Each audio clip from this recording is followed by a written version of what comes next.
Hey guys, welcome back. So now we are going back and we are getting into Avengers Forever, which picks up from our talks on Avengers Death Hunters, where we saw the Masters of Evil kick off their multiversal slaughter. But with that happening, now we're getting into some of the multiversal aftermath, which to no surprise is quite substantial. So let's get into it. But first, if you're new to the channel, be sure to subscribe to catch the spills every week. And don't forget to hit that bell up top so we can squad up in the comments for the first hour. Alright, so with getting into Avengers Forever, this immediately jumps back into the executions that had been dished out by the Doom Above All, along with the team that he had assembled called the Multiversal Masters of Evil. And initially this takes us to Earth 818, where the Masters of Evil are just slaughtering the Avengers 1 million BC of this world, which like we've seen before, that this is pretty much their plan. Travel the multiverse and arrive on these different Earths 1 million years in the past, kill their version of the Avengers 1 million BC, and after that, any of the Masters of Evil can shape this world any way that they want to, with the Avengers 1 million BC out of the way. And really it's here with us going to Earth 818 where we get a crazy example of how that plays out. But first, with us returning back to Earth 818, we find that the Odin of their Avengers 1 million BC is still hanging on to life moments after the attack from the Multiversal Masters of Evil, after they had left. And it's in this moment where we get to know a bit more about Odin from Earth 818, because for this Odin, his son had died as a result of a stillbirth. And then soon after, this Odin had taken on humanity as an adopted race that would eventually go on to live alongside of the gods. But with the Masters of Evil destroying the prehistoric Avengers of Earth 818, this has now prohibited Odin's dream from becoming a reality. And it's for this reason that with his dying breath, he puts one last enchantment on his hammer, telling it to avenge them all. And with this happening, we then see that the hammer's inscription reads, "Whosoever holds this hammer, if they be worthy, shall possess the power of all vengeance." And after this, we then jump forward to present day on Earth 818, where we find that its new twisted future has taken hold. And it's here where we jump in with Ant-Man, who's being chased by a number of Venom ants, more on that later. But as it turns out, the Ant-Man of Earth 818 is actually Tony Stark, who had designed at one point a full suit of armor, but then he was like, hey, that's too much work, so instead he just created a tiny prototype ant that goes by the name of Shellhead. And I mean, I'm not sure if that was much easier, but that was the decision that he made, living in a world that's very different that led him on a path to become an Ant-Man. But in addition to this, he's also an archaeologist, in a world where it's illegal to look up the past for obvious reasons. But with his obsession of the past, this led him to collecting items from the prehistoric age, which he knows is a time when the world had more promise and potential. But as Tony's running out of time, with these Venom ants closing in, I'm gonna tell you how you can save some time with this video sponsor, Factor, where you can get fresh, ready-made meals delivered to your doorstep that have never been frozen, and they're easy to prepare either by microwave or by oven, because time is something that we all could use a little bit more of. But instead of settling for fast food, Factor offers over 27 meals to choose from, with over 34 add-on options, where you can either choose your meal from a wide selection that offers seafood, veggie, and meat options, along with keto, calorie smart, chef favorites, vegan, and vegetarian. And if you get to the point where the choices seem a bit overwhelming, you can just let them craft your order based on your preferences and your meal history, which is a huge help. Because if you're like me, after work, I just want to eat and play games. And Factor's afforded me more time because I don't have to do as much grocery shopping, I don't have to worry about meal prep, and even though I'm okay in the kitchen, I enjoy the option of being able to taste something new and healthy without having to cook as often. So if you want to check out Factor, you can use my link or go to go.factor75.com and use my code POGDSCJAN60 for 60% off of your first box, so you can save some time as well with Factor. But with Tony running out of time, he then pulls out his Nowhere gun, which is made from the head of a celestial that he'd found at the bottom of a North Pole volcano. And with how this is done, it almost seems like this Nowhere gun is actually the head of the progenitor. But of course, with Tony using his Nowhere gun, it's enough to get the Venom ants off of him, as Shellhead makes his way back soon after, when the danger's gone and the hard work is done, of course. And after this, Tony then hops on top of Shellhead to continue his search for what he believes is the only hope for survival, buried amongst the skulls of gods. And with him continuing to dig, it's here where he comes across Odin's Mjolnir, after hearing ghosts of a million years past whispering to him, "Avenge me, avenge us all."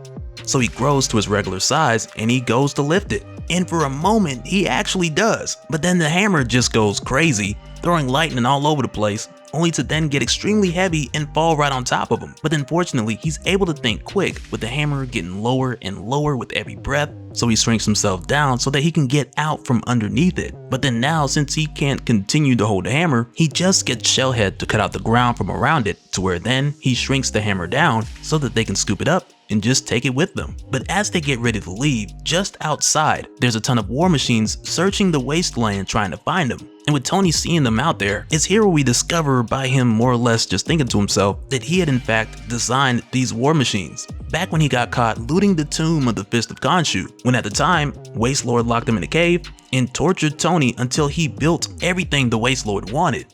Until sometime later when he was locked away in a war machine prison, where Tony then focused on making himself disappear by making himself physically as small as he felt. And it was then when Tony had eventually discovered the Stark particles, and the rest is history. But while these war machines are surveying the area, suddenly they get a priority alert, which causes them to leave Tony Stark and head towards the more dangerous threat. But as soon as these war machines make their way to find what this priority threat is, they are quickly caught lacking by Robbie Reyes, the Omni Avenger who has come here to seek multiversal vengeance. And so now, I'm sure to most people, just seeing 616 Robbie Reyes just popping up here might seem kind of random. And if it does, it's okay, as we are dealing with Jason Aaron's Avengers here. But with Robbie Reyes showing up here, this is actually a continuation from our talk on Avengers the Death Hunters, when at the time, early in that story, in Avengers issue 750, Robbie had been having Hellfire migraines, which eventually activated his multiversal vengeance, and in a pillar of multiversal hellfire. This took Robbie in a nearby Deathlock over to Earth 818, and I got the link below in case you need to go back and get caught up on the rest of that story. But it's here where we jump in with Robbie Reyes alongside the Deathlock, as they're attempting to save some Wastelanders who are being transported via train. And Robbie ends up stopping this train by jumping out of his charger and through the train's engine. And after doing that, he just wrecks a ton of these war machines. And it's kind of like, man, what you got against war machines? But even with Robbie just wrecking these guys, there's still a number of them left over who he serves penance to. And aside from him stopping these guys, the Deathlock reminds Robbie that they don't have all day to just sit here, because there's a ton of other war machines coming. And the Wastelanders who are being transported, they can't just let them go free, because they have nowhere to go for miles. But with time running short, Robbie thinks quick and he chains the rest of this train to the back of his charger and he takes off, with close to a few dozen other war machines going after them. But with him doing this would be a good idea in just about any other universe. But the problem here is that they really have nowhere to go. And the Deathlock tells this to Robbie because he's trying to figure out what's the plan, because this entire world is pretty much a prison. But for Robbie at this point, he's just figuring this out as he goes, and he tells the Deathlock that there has to be someone else out there like them. There must be other Avengers. But while they're being chased from a distance, Earth 818 Tony Stark, he sees them passing because he had to know what these war machines were going after. And when he sees this chaos in passing, he knows that that has to be a Ghost Rider.